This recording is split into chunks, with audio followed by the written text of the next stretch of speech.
This is the Future Motion Podcast with your host, Michael Steinberg. Well, so today, ladies and gentlemen, we have the amazing Vincent. I'm going to try and get this. Hold on, let me say this. Yeah, let's see. I'm going to do this 3 times, and I'm going to use the best take of this. All right. All right. So, ladies and gentlemen, we have Vincent Mactiernan.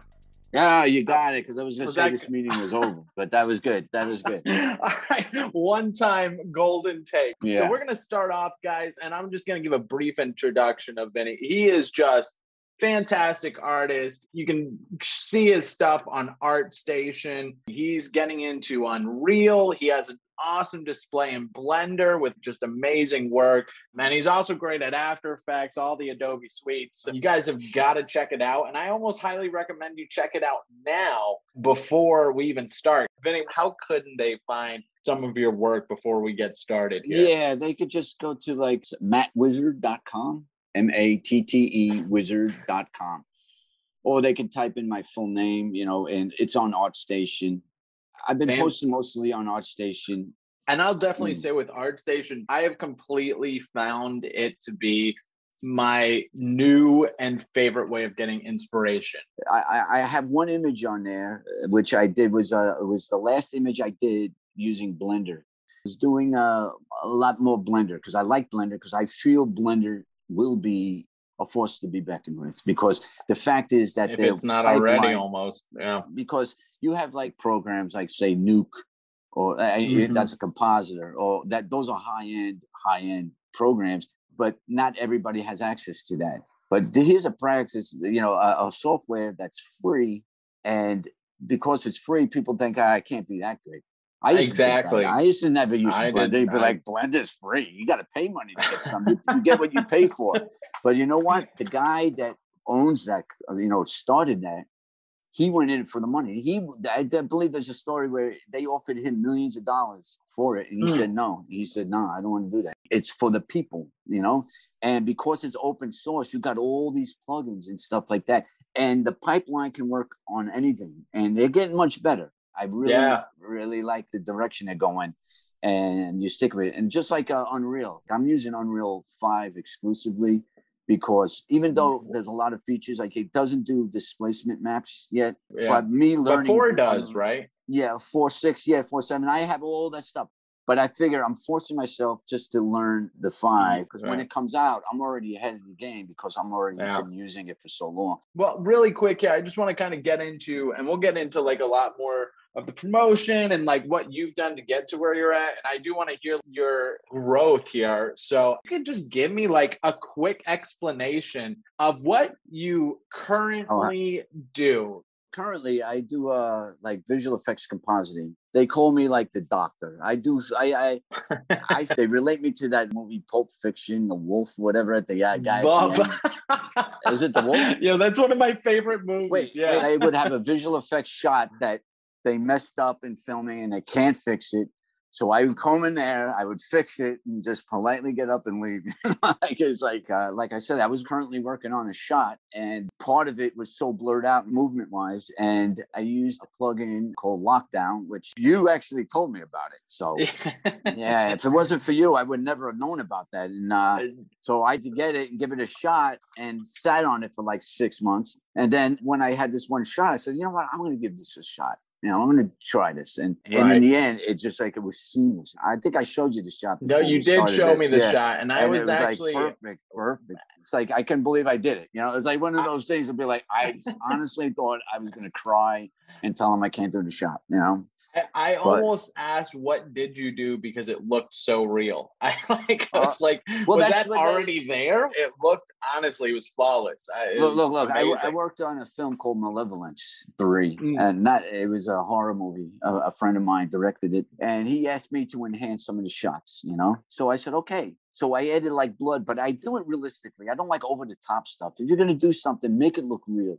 Like when you work in the visual effects, don't think that, it goes by too fast. No, I try to do my stuff where you can go frame by frame and everything will be in its place.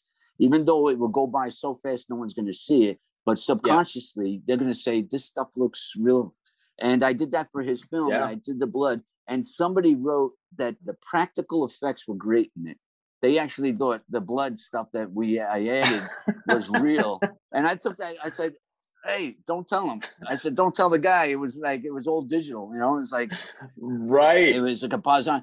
And it's like, wow, I said, that's great. And that's the only thing that sucks about this thing is like, if you're in it for the ego, then it doesn't really work because no one's going to know what you did. Because if they know what you did or you changed, then you didn't do your job, So you got to think about that too. But it's not the software. Advice. Yeah. Yeah. And it's not the software, it's the artist. I mean, it doesn't matter. It's never the software. The software is like a tools, And when you go to school, I never went to school for this, but when I did take some courses, not college courses, but, some courses are refreshing, stuff like that. I find them boring because they showed you how to use the buttons, but they would never answer my questions like, how can you do this faster? Or why would you use this button instead of this and that? I have nothing against school. I think school is great. But sometimes having no schooling, the only thing that blocks you is yourself. Like in my case, for years, I used to feel less than perfect with my work because I never went to school for it. And all these other people went to school for it. So I felt like college, like they had the college. I don't have that. And I felt like I'm not as good as they are until one day I was working at a post house that my buddy owns. And he came to me. I told him, I said, I'm going to do this so I can put it on my reel because, I feel it says until I'm ready. He says, what do you mean? Until I'm ready. It says, well, you're already there. You don't need school for this. So what do you mean? He says, look at all these credits you have, these films and all this other stuff, MTV, all this other stuff. You're already there. Yeah. And it's funny when he said that to me, something snapped in the back of my head that clicked. And I said to myself, I said, damn, he's right. And that wall that was holding me down from creating and doing much better, my work went up like 500% because of that. Because you'll be surprised in how your subconscious will limit you and how people will try to bring you down to do that. Because we were working on a Maxim piece once. It was ESPN for the ESPN Maxim piece. And this was like years and years ago. And there was a part where they had live footage with football players. So I had it where the football players, when they hit each other, they would glow. You might have seen it. Was this like a commercial? It was. I don't know what they use it for. We worked on it. Maybe it was. But it's like, when they would hit and it had like electricity going up their arms. I did that. That's my first foray of using live footage because everything before that was like MTV doing like, glitzy stuff. And I said, this is awesome. But then there's another guy that worked with us. He was like, oh, why are you doing that? That's cliche. You don't want to do that. And he convinced me not to continue. And I was like, okay. So I stopped.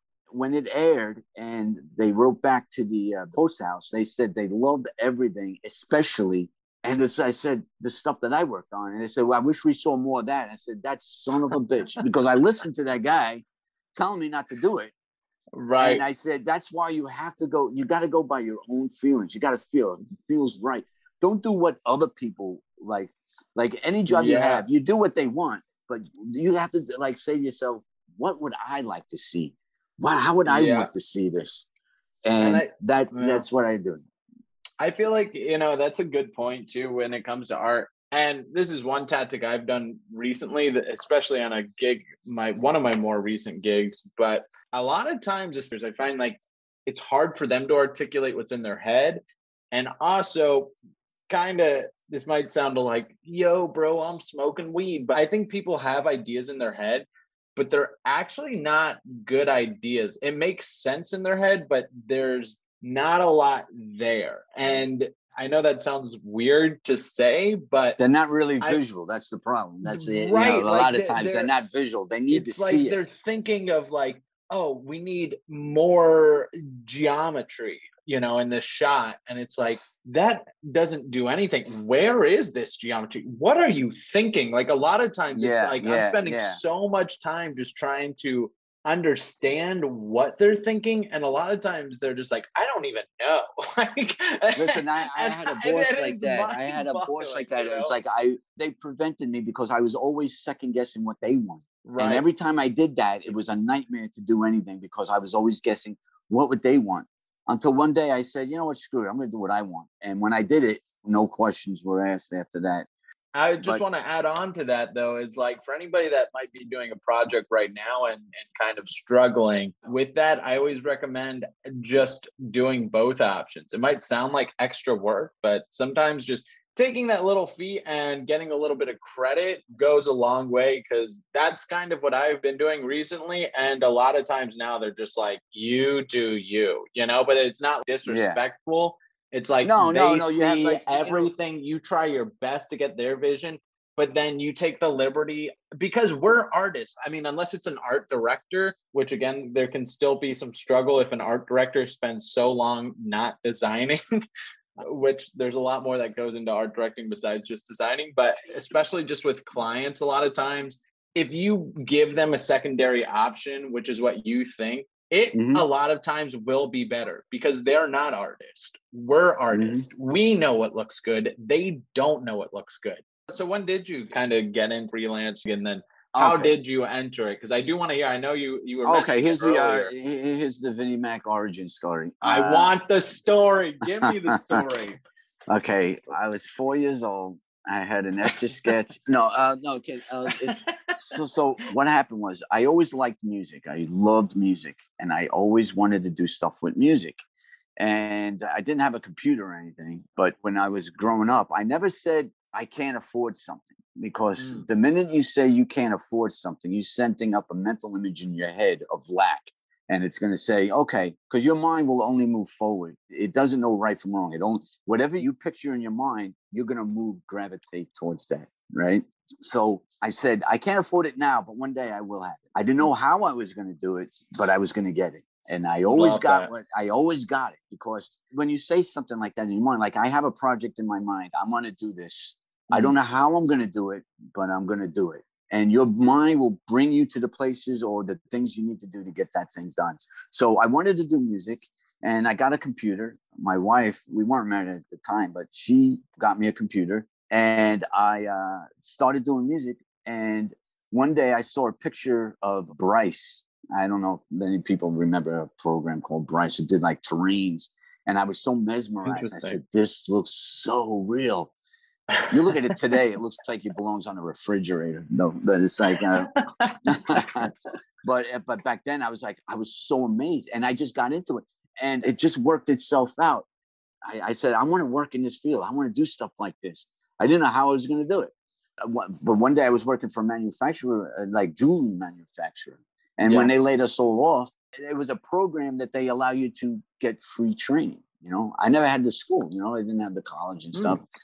I said, okay, where can I go? So I went to the new school, and they had some courses there, graphic design. And while I was there, I used to show people my work to the point that we get, like sick of it, like, hey, look what I did. Because I was so excited, like, look, I made a ball. It was like, I made a sphere. I made a piece of wood. And but I would do all these scenes, and it was getting better, and they liked it. And I went to one of those shows, those expos, at the Jacob Javits Center. A teacher brought me there, Wow. and I saw After Effects for the first time. And on it, they had this thing with tracking, like a candle, and they tracked on the lens flare, and I was like mesmerized, because back then everything was new. It's not like today, it was like. And I was like, wow. I said, man, I wish I had that. And the teacher says, oh, I have one. I'll give it to you. I was like, what? And that's how I got it. The teacher gave me the program, and I never looked back after that. I just got into it, just doing it. And by doing that, there was another guy in the class. His last name was Patel. He was a great guy. He came up in the magazine one day. He said, hey, look, there's a post house here. The post houses in the city. And one of them was one uptown in Midtown, and it was called Forefront. They're not around anymore. And I remember doing something with their logo on it, and I did something real quick.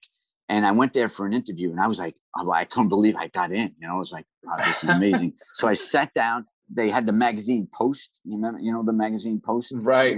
Yeah. And I was like, wow, they got a magazine in this field. And I was like so excited. So they talked to me, and I went home. I didn't think anything of it. I said, well, give it a shot. They called me that afternoon, and I interned there. And when I interned there, I became staff for a little while. There was another guy there I know there, and he said that I should do freelancing. And I never knew about freelancing, how do you do that and stuff like that. Right. And when I left there, I went to another place, and I just started jumping. And like I said, I wanted to do film work, but I didn't know how to do it. So I went to where my heart went. I worked at places where I felt like it was right. It was good, you know, Yeah. and I was like, and I never looked back, man. I never looked back. I knew I do what you love. The money will follow. Trust me. If you do something out of money for money first, you're never going to be happy. In the short run, yeah, you will.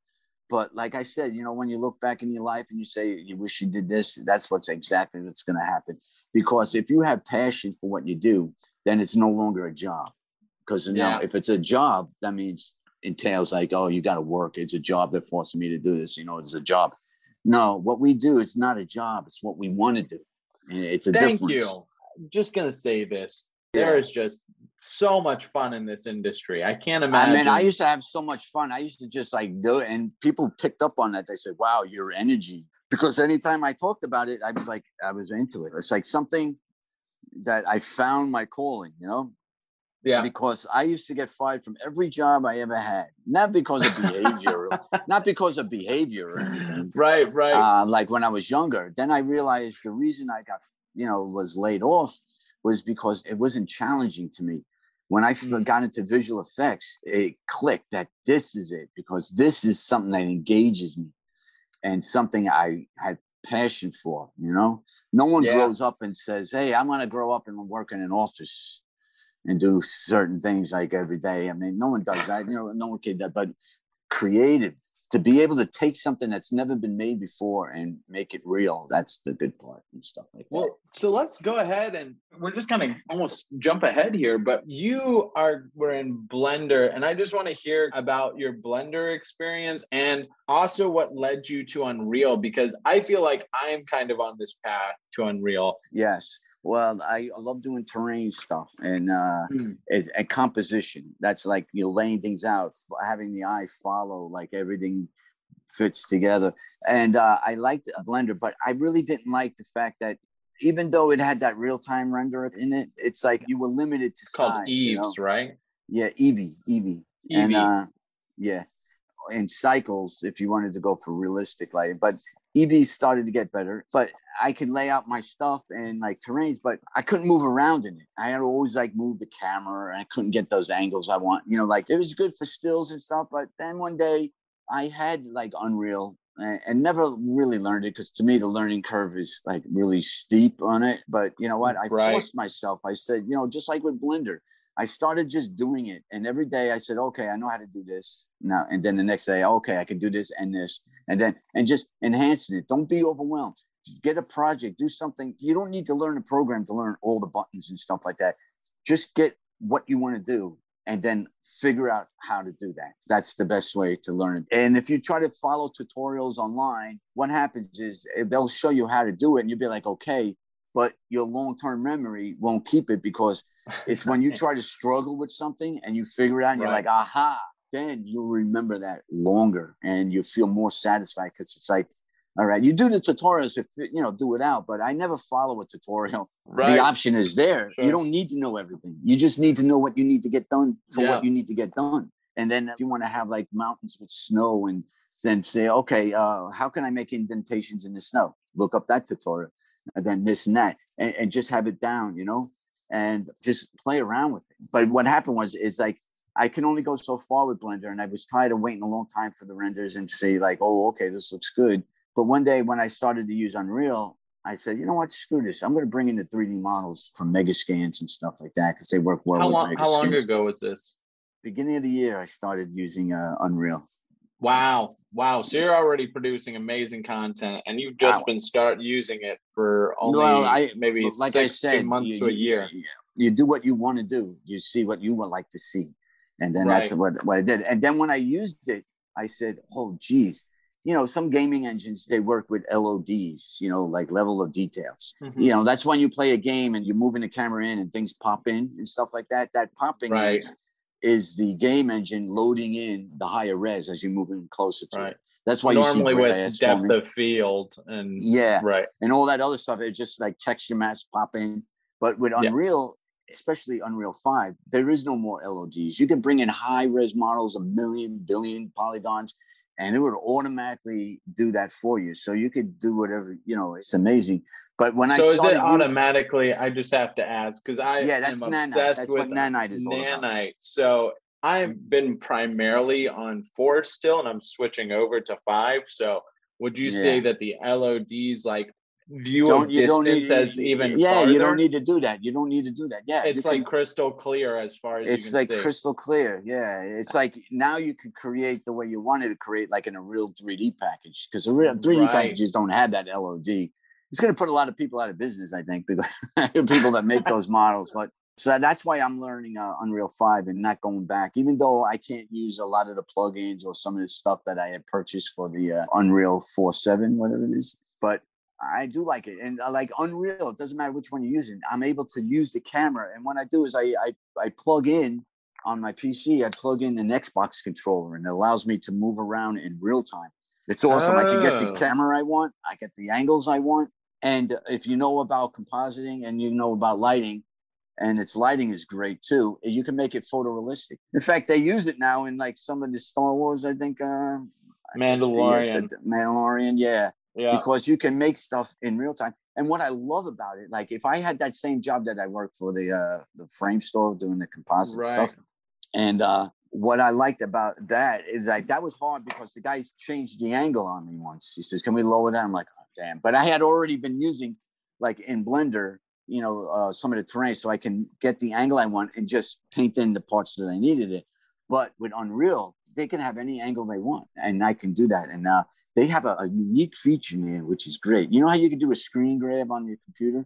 Well, there's a thing in there called, it captures your screen, and you can capture it at any resolution you want. You can capture it at like as much RAM as you have. You can make a 30K image if you wanted to, if you had enough RAM to do that.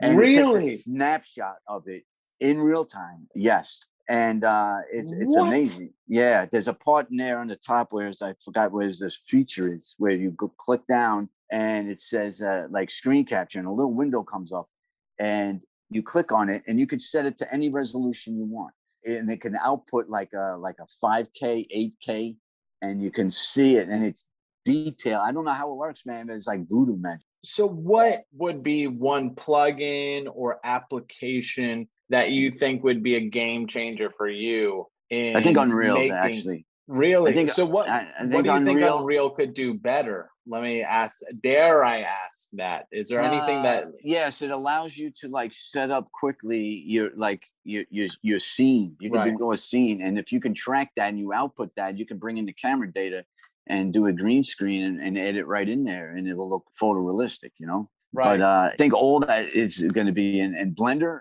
I think it's going to be a game changer as well, because more and more people are using it, and it's easier for production houses to get people to use that as well. As because they always think that it's mentality, like Maya, stuff like that. Each one has its own strengths. No program does it all, because there's always going to have like one part that's missing. Like some people like to model, and they sit there and it take a long time. They take days to get that perfect model. But to me, when you see a game or something else, the model is good, but it's how it's laid out, where it's laid out, the terrain. That's what I really like, to lay things out like a compositor, making it look real, making it look livable, like something that you look at, you'd be like, wow, this looks like something. Is this from Nat Geo? Like, is this real ruins? Is this real? It doesn't look gamey. I want it to look ultra real. Based on, I just have to ask again, on Unreal, if there was one feature you could have right now to make your visions be achieved even faster, what feature would that be? Like I said, I haven't been using it that long, but the more I use it, the more I realize that, okay, this is going somewhere. And I can't use some of the plugins like, that I have for the other one. But, at the end of this year, beginning of next year, the full version will come out, which will allow for all that other stuff. So if you get on it now and just learn Unreal 5, just do Unreal 5. I can't imagine. I think Unreal is going to be one of the best programs. And I think, just getting started now is probably one of the best things any motion designer could probably do in their career, because the future's coming, whether we like it or not. And it's very easy to get stagnant, but it's just too powerful. So I just want to hear, so going on to our next question, what is your pocket advice for everyone? The best advice I can give anybody is, as someone told me, and I've been doing it all my life, and when he explained it to me, I was like, wow, really? I've been doing that. This is not a lot of people do. Just picture like a ring, circles, right? You got like a circle. In that circle is what your client wants. Like, say they want a box moving across the screen.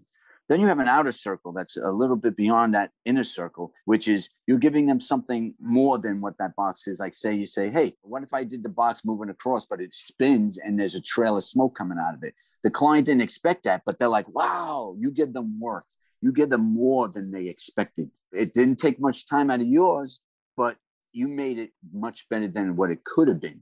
And they like that. And then there's an outer ring that's beyond that. That's like doing something totally like off the wall for like a little bit amount of money. It's like, it wouldn't be worth it. But whatever that somebody asks for you, and you do something that's just a little bit beyond what they want, they will always be satisfied, and they will always like that. Because the goal is, and what my goal is, and what your goal should be, is it's not good enough to do a good job. All right. It means everything for wanting them to come back for more. That's what you strive for, because anybody can do a good job. But if you do a good job that's so well that person, that client is able to come back and ask you to do it again, then you know you did something right.